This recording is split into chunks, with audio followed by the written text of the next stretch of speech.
አሁን በአይ ትጠሪልናለሽ።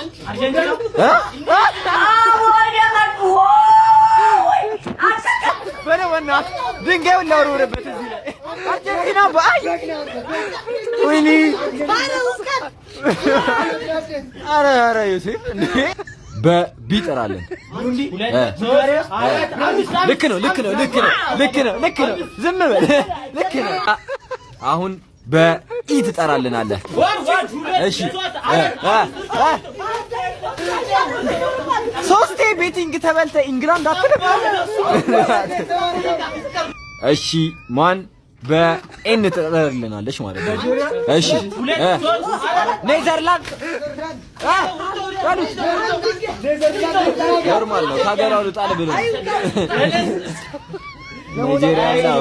ናቲ በጄ ትጠራልናለህ።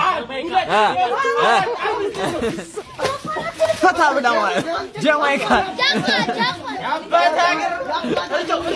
አርጭምና